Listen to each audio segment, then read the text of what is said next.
इसमें धैर्य जरूरी है। सबने जय जोहार। ठंड लग तो नहीं रही है? पक्का? आज समय काफी हो गया है, इसलिए जितने साथी जो इधर इधर चहल पहल कर रहे हैं वो सारे साथी शांतिपूर्वक बैठ जाएं।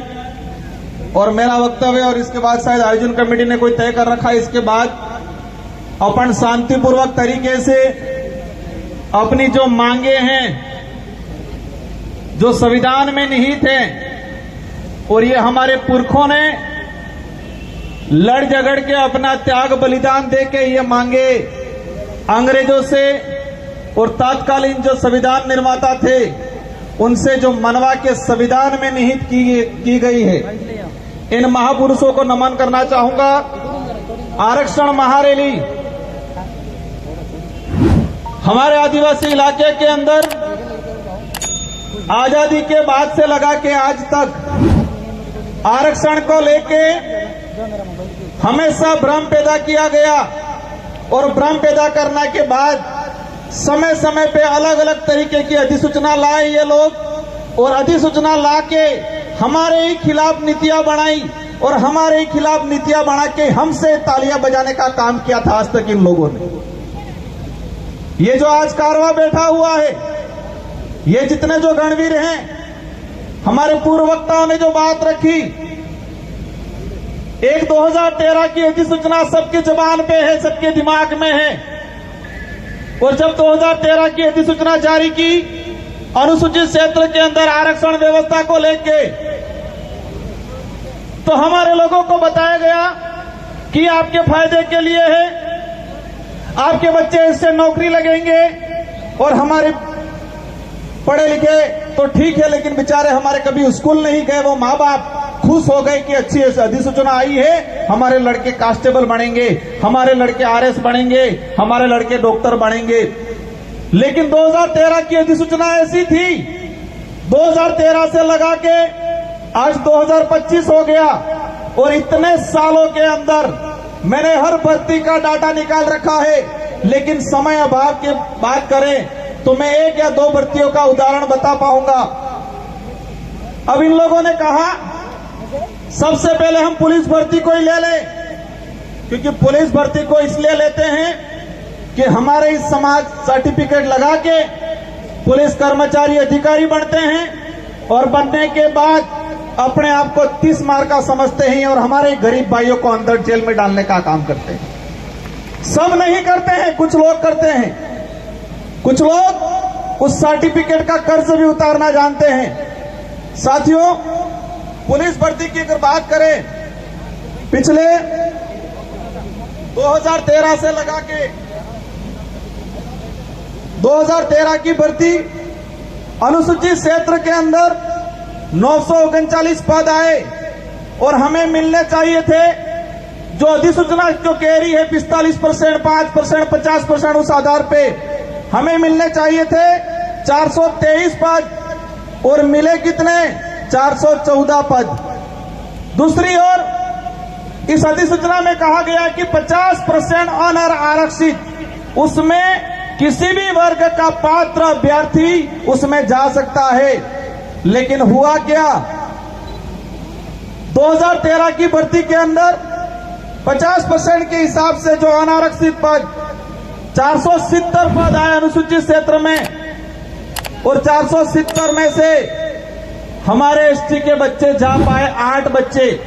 और वही जब उनकी पदोन्नति हुई, जो एसटी के और एससी के बच्चे ओपन कैटेगरी में गए थे, एसटी के गए थे 8 और एससी के गए थे 5, लेकिन इनका कांस्टेबल से हेड कांस्टेबल में पदोन्नति हुई।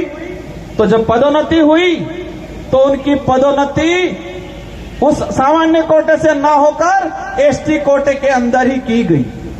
वही कहानी 2016, 2018, और इन तीनों भर्तियों की अगर डाटा बात करें तो कुल पद आए थे 2312, और 2312 में से हमारे भाई लगे 828, और जो 75% आदिवासी बाहुल्य क्षेत्र है और वहां पर 828 और बाकी जो 50% अनारक्षित की बात करें उसमें 1359 बच्चे दूसरे लगे। एक बाप के अगर 4 बच्चे हो और 4 बच्चे में किसी एक बच्चे के साथ अन्याय होता है तो उसका भी अधिकार बनता है कि मेरे साथ अन्याय क्यों हुआ।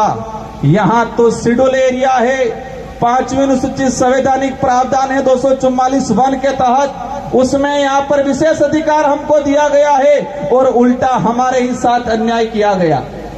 इसी तरह वन विभाग की भर्ती हो, पटवारी की भर्ती हो, शिक्षक भर्ती हो, इन सारी भर्तियों का निकाल के मैं डाटा लाया हूं, लेकिन समय अभाव में पूरा नहीं बता पाऊंगा। लेकिन ये बात जरूर बताऊंगा, वो 2013 की अधिसूचना के कारण हमारे आदिवासी भाइयों के लगभग 4 से 5 हजार नुकसान भर्तियां हुई। 4 से 5 हजार हमारे भाई नौकरी लगते। अब समझ लो इतने भाई नौकरी लगते अलग अलग विभागों में।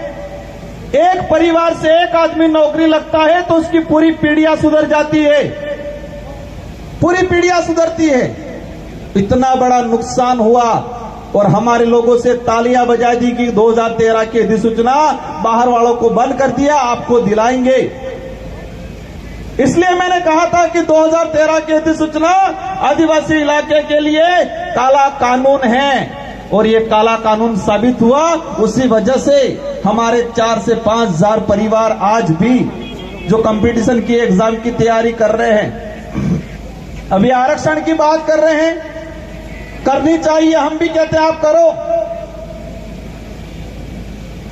लेकिन बात इस बात पे आती है कि जिन्होंने आरक्षण बेचने का काम किया, जिन्होंने 2013 की अधिसूचना लागू की, वही आज आरक्षण की बात करने आ रहे।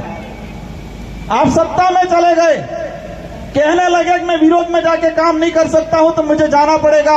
आप गए, कोई दिक्कत नहीं, आपको रैलियां और सभा करने की जरूरत नहीं है। अगर आपको दिलाना ही है वास्तविक तो आप जाके सत्ता में हो, दिला दो। रैलियां करके हमारे बेरोजगार भाइयों को क्यों बेवकूफ बना रहे हो।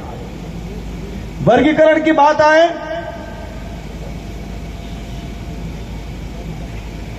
सुप्रीम कोर्ट का जजमेंट आया, हरियाणा का एक मामला था एससी समुदाय से, और सुप्रीम कोर्ट ने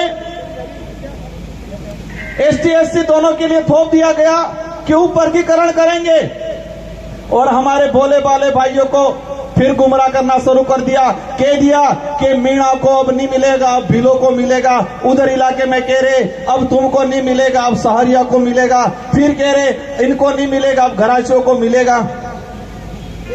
उपवर्गीकरण करना है और उपवर्गीकरण राजस्थान के अंदर है। राजस्थान के अंदर उपवर्गीकरण सहरिया 12 के अंदर एक ही जिले में एसटी को 2 भागों में डिवाइडेशन करके रिजर्वेशन दिया जा रहा है। 25% सहरिया आदिम जाति को और 6% वहां के एरिया आइडेंटिफाई किया है, उसमें भील भी है, उसमें मीणा भी है, उनको 6% दिया जा रहा है। राजस्थान के अंदर एक 12% मिल रहा है, एक सहरिया के अंदर 25% सहरिया आदिम जाति को मिल रहा है और 6% उसी इलाके के अंदर रहने वाले अन्य एसटी को मिल रहा है। और हमारे शेड्यूल एरिया के अंदर फिर 100% की बात में करें और वो 100% ही मानो। सद्भावी कौन है? सद्भावी का अर्थ हम हर समाज का, हर वर्ग का मान सम्मान करते हैं, लेकिन कोई हमारा हक खा ले, गरीब का हक खा ले और तब हम चुपा नहीं बैठ सकते। आज वर्गीकरण की बात आ रही है, हम भी कह रहे वर्गीकरण होना चाहिए। जो गरीब परिवार को नहीं मिला उसको मिलना चाहिए, लेकिन कैसे मिलेगा, कैसे दिलाना है, वो हम तय करेंगे। आदिवासी बाहुल्य क्षेत्र के जितने जो जनप्रतिनिधि है वो तय करेंगे और वो तय करके टीएससी में भेजेंगे और ट्राइबल एडवाइजरी काउंसिल राज्यपाल को भेजेगी और सारे राज्यों के राज्यपाल महोदय राष्ट्रपति को भेजेंगे। इसके बाद तरीके से लागू हो।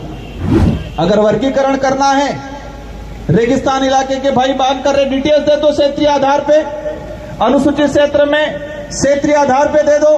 और शहरिया हमारा हाड़ोती वाला इलाका और फिर गैर अनुसूचित क्षेत्र वर्गीकरण करना है, क्षेत्रीय आधार पे कर दो तो कोई समस्या भी नहीं आएगी, न कोई लड़ाई होगी, न जातियों में बांटा जाएगा। अधिसूचना के आधार पे राजस्थान के अंदर 12 से 16 प्रकार की जातियां हैं।